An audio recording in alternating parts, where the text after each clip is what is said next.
I am quite excited for our speaker in our next speech. Um, And the title of her speech is Finish Your Book. Dr. Lorraine Haataia is a devoted supporter of writers, providing them with the community, resources, and connection they need to thrive. As the founder of Prolific Writers Life, she launched the platform in 2020 to help writers connect with live experts through workshops and collaborative sessions. Lorraine holds 6 degrees, including a PhD achieved before age 35. She has worked in various fields from content marketing and grant evaluation to ISO 9001 and 14001 documentation and continuous improvement. She has also served as a professor at several universities and colleges in the US, France, and where she absolutely loves teaching and sharing her passion for writing.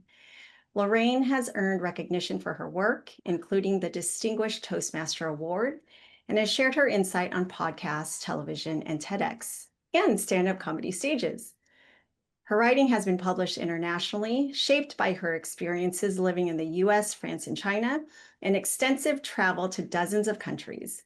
Currently based in Arizona, Lorraine, along with her techie husband Bob and their 2 cats, Namaste and Dharma, roam the US in their leisure travel van, exploring new vistas and inspiring fellow writers along the way. Please help me in welcoming the one and only Dr. Lorraine Haataia. Thank you, Sam. Thank you, everyone. And I welcome all of your input at the end of this. This is just a little practice before I start going to talk on podcasts about Finish Your Book. So I welcome all of your insights that you have today. You know, you were never meant to write alone. Wow. Take that picture. We learn through other people. I mean, think about some of the very first things you learned. Think about when you learned to walk. You were looking at adults standing up on their feet walking, right? You were encouraged by other people who already knew how to walk. Whether that was riding a bike, somebody who taught you to ride your bike had to know how to ride a bike to teach you the balance. Tie your shoes, learning to read. Everything we learn to do, we learn with other people and by other people who have already tried it or they're in the process of learning it. So it's really important to keep that in mind as a writer. Everything we learn, especially hard stuff, we learn from other people who know how to do it. So what's your image of somebody writing a book? Just tell me, what do you picture? If you see somebody writing a book, what's the image that comes to your mind? Just blurt it out. Intellect. Somebody all alone, very lonely or happy to be alone, just scribbling words on scraps of paper. Writing, drinking coffee in a coffee shop. Oh my gosh, close. I was going to say in a little garret up in the upper head that's got rats and such in it, paper strewn all around, and empty whiskey bottles. Oh, come on. We're talking about writers here. Deep in thought. What's that, Sam? Deep in thought. Yeah. And you know, we are writers because we do get immersed in our thought. We love to go deep into our imagination and be alone. However, we also know that all those ideas come from other people, right? It comes from our interactions with other people. We picture that solitary person, you know, in a cabin, writing, their head down, they're working hard. But in reality, that's just very misleading. It's totally misleading. Behind every single successful author, there is a team of people, a big team of people. If you have a successful book, you probably have some or all of the following. You have one or more editors. You have a cover designer, and maybe even an artist who's an illustrator in addition to the cover designer. Sometimes it could be the same person. You have book formatters. You have beta readers. You have people who endorse your book. These are people who read your book, they love it. And then there's the endorsements that you see on the back of the book or the inside of the book. We have writing coaches. These are the people that lift these people up and keep them going while they're writing. You have people who help with promotion. No book gets successful without some kind of promotion. So that means some kind of marketing team, unless you're good at it yourself. Some people are very good at it, can just get right in front of the camera and go out there on TikTok and promote. In some cases, if you do traditional publishing, you might have agents and a publisher. And if you have multiple books, you may have more than one publishing house. And that's not even to mention supportive family and friends and people in your critique group and so forth. So if you read the acknowledgement section in a book, that will give you an idea of the team of people that helped that person write that book. And it doesn't always mean that they were behind their shoulder, watching them write every word, but it means that they were there being a support at some point, writing that book. Now, in some cases, you can pay big bucks to get access to experts, book coaches, and agents and all of them. You don't necessarily pay for an agent, but the agent does get a cut of your book. But anyway, you can in many cases pay big bucks to go to workshops, conferences, get access to all these experts, but you don't have to. There are writing communities out there, and I'm going to speak about Prolific Writers Life because that's one I started. And in the case of Prolific Writers Life, it's a very affordable solution to be able to get all the expertise you need, to be surrounded by the experts and the guidance and the support you need. So I was a professor. I started off teaching in the United States. I ended up also teaching in France. In many cases, I started teaching in my late 20s, early 30s. So in many cases, my students were my age. I got to know my students really well. Some of them were grad students coming to grad school. And here I was teaching them English as a second language. And when I taught in France, in fact, I was younger than some of my students because I was also teaching at the Chamber of Commerce. So I was teaching, when I was in my young 30s, I was teaching French businessmen how to speak English and write and so forth.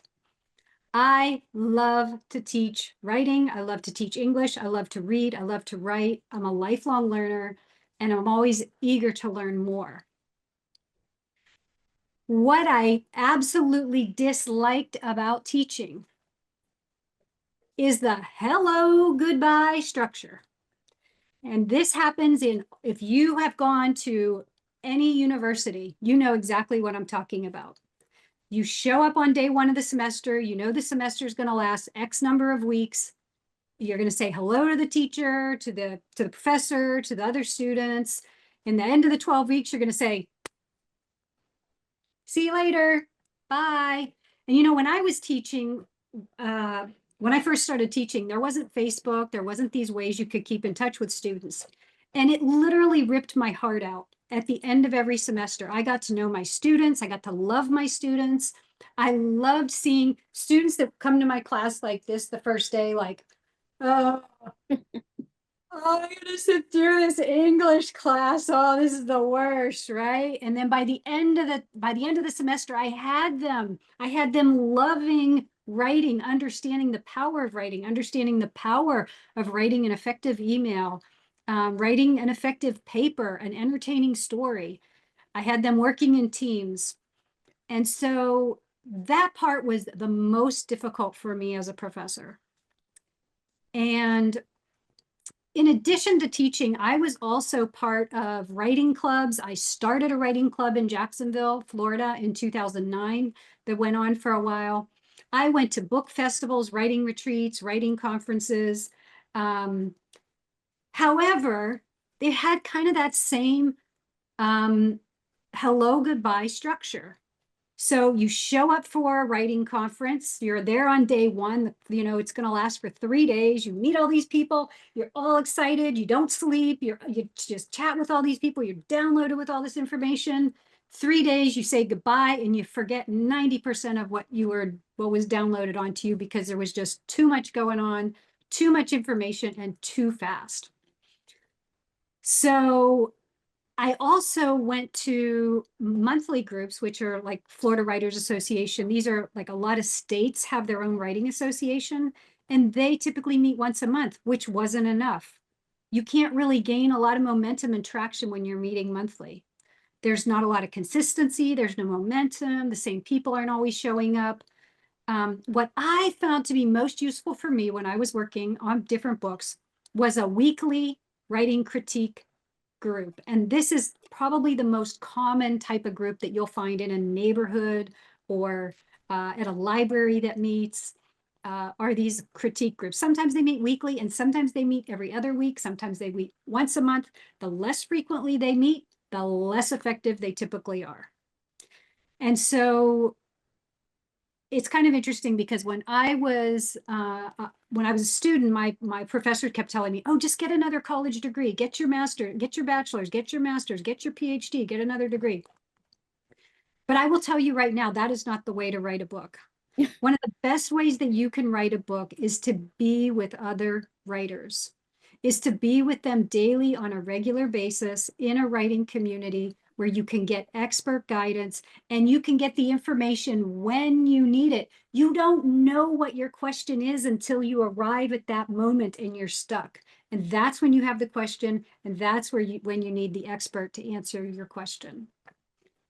So in Finish Your Book, there are quite a few different chapters in this book, but the main point is that I recommend that if you want to finish your book and you've been stuck for a long time, stay around other writers and authors who are doing it. It's the best place for you to be. It's okay to talk about your book to your friends, but they are not going to be the ones who are going to help you to get it done. One of the books I talk about in the one of the chapters in the book is about creating your own writing system. Some people will tell you, oh, here's the secret to writing your book. Wake up at 5 a.m. every day and write for 2 hours and your book will be done in 60 days. That might work for that person, but that does not mean it's going to work from them. Each writer has their own idiorhythm. They have their own way that they're going to finish their book.